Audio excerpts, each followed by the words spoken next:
Cimoooooooo!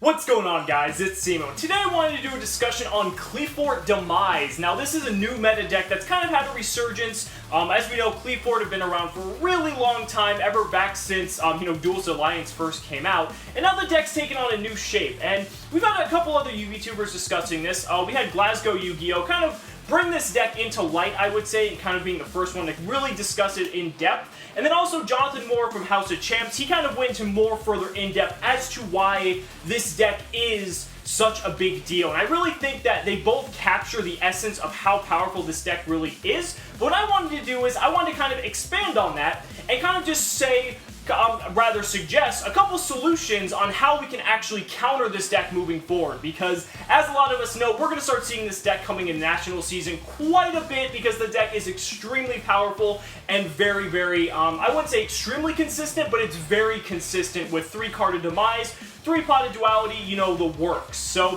what I want to do is I want to kind of go in depth in some pretty solid answers. There isn't really one perfect answer for this deck because it just kind of throws so much at you for you to deal with. But I decided to go into detail of a couple cards that I was thinking of, and maybe you can leave some down in the comments as well if you've got any solutions. So without further ado, let's get right into it. And the first one right off the bat is Deco Secondo. Now, a lot of people remember Deco Secondo from the Shaddoll days. You know, you drop Deco Secondo, pretty much Shaddoll fusion, and basically just wreck your opponent and win, because if they had any back row, it's all completely locked out. So Deco Secondo is an extremely powerful card. The problem with Deco Secondo, though, is a couple things. First off, since you're playing up against Qliphort Demise that runs several different floodgates, the biggest issue is, if they've already flipped the floodgates before you can drop Deco Secondo, well, Deco Secondo's, potency actually drops significantly by comparison. So if they have like a Rivalry of Warlords, a Gozen match, any of these other really powerful floodgates face up on the field, Deco Secondo is not going to do a whole lot. And the other issue with that, since I did mention Rivalry of Warlords, is that if you summon that Deco Secondo is a Thunder, and Thunder is not a very common type in the game, so Rivalry of Warlords is immediately going to lock you out from playing any other monsters because you can only have Thunder-type monsters if you play Deco Secondo. So Deco Secondo can be very strong going second. They set their cards, assuming they don't flip anything immediately. But if they flip some traps and they already get things going, it's not going to be looking too good.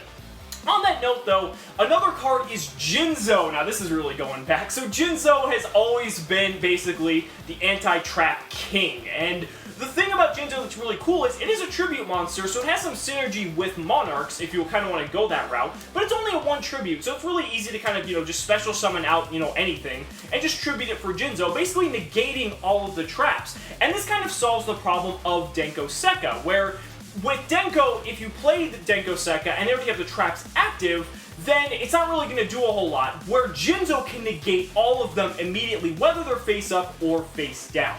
Now, the problem with Jinzo is, as we've said, it is a tribute summon monster, and it's relatively easy for the deck to get over a Jinzo, mainly because if they just play 1 tribute summon Qli monster, that can either crash or get over depending on if they have Qli monsters in the Pendulum Zone.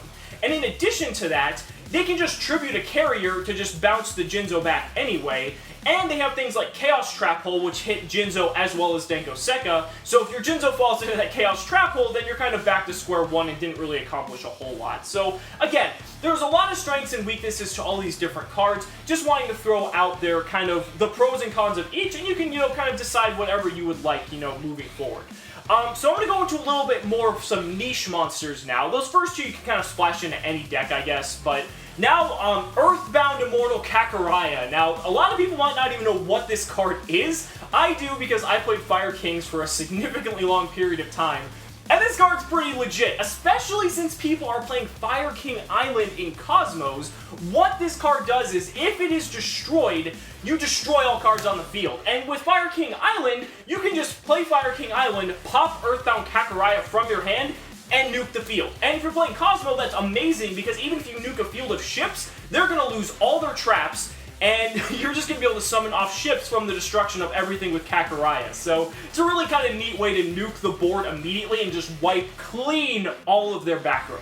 But again, all of these cards don't come with downsides, you know. So with Kakaraya, the problem is it's really niche, and again, you kind of need Fire King Island to combo with it. So it does require, you know, I guess a 2-card play. And in addition to that, you'd only probably run one of this. You wouldn't maybe want to run this in multiples.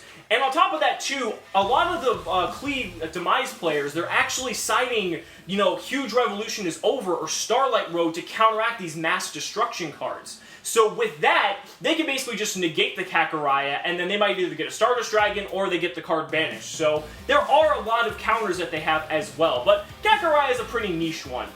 There's also a Masked Hero Acid for hero players. Mermail could also splash in Mass Change second because you can get the cost of gun mitigated if you discard that for Mass Change, and you can level up into Acid and nuke the entire back row, so that's a kind of neat little trick there.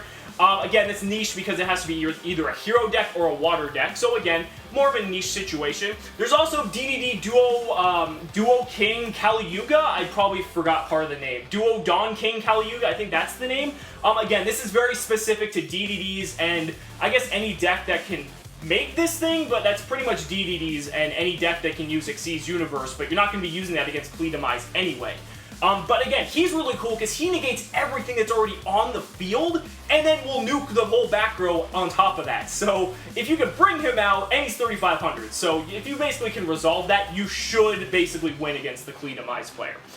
So moving on to some other monsters, we have Holding Legs. Now, Holding Legs is a new card from Millennium Pack, and it's really cool. If it's normal or special summon, you get to Giant Trunade the field. And if that resolves, that's amazing. It's only set cards, I believe. I take that back. But again, if they only have those cards set, they're going to all go bounce back to the hand, and then you're free to do whatever you want.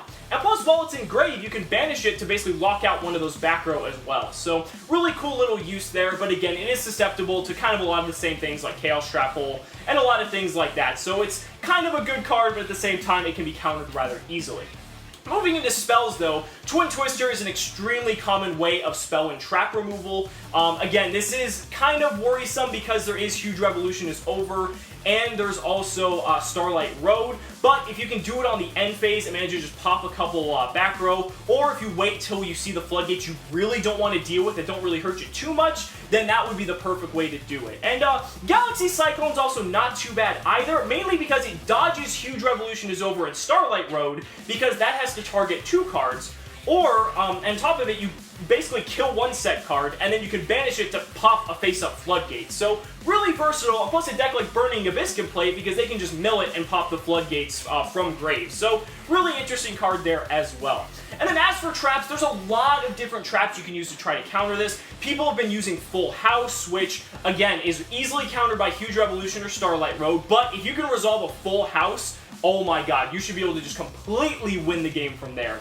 Malevolent Catastrophe is also another one. If they attack you, you basically just clear the whole back row. Susceptible to the same cards, but it's a really simple way to just nuke all the back row, so that's awesome. And they're going to be attacking you for that, you know, 18, 21, 24, a little bit at a time, because otherwise they're not going to win the game. So that's a really neat way as well. And then there's also Royal Decree, which Royal Decree is probably one of the best counters, but the biggest problem is it's easily killed by a Qliphort Helix being sacrificed. So that's the most unfortunate part about Decree, but if they don't have an answer to Decree, Decree should just cruise along to victory. And so there's all those cards. My favorite one that I saved for last, though, is Trap Stun. And the reason I saved Trap Stun is probably the best in my opinion. While it is a trap, so it is slow, you do have to set it for a turn. What's really cool about it is that it acts like Magic Deflector. And as a lot of us know, Magic Deflector is a very hard card to counter because it's chainable, it negates basically everything in that instance, and it's an extremely strong card. So if they try to pop it with a Qliphort Helix, you can just chain it, and then you're free to go off. Or if they don't, and they just leave it set, on your turn, you flip Trap Stun first thing, even if they flip any of the traps face up, it's still not going to do them any good, and any floodgate that's already active is also not going to work. So that's why I believe Trap Stun is the best. So I would say pick those up if you haven't already. But again, there's a myriad of different solutions for the Qliphort Demise deck. Just something I wanted to kind of bring to light. Let me know down in the comments what you guys think. Thank you so much for watching the video. We'll see you next time. Cimoooooooo!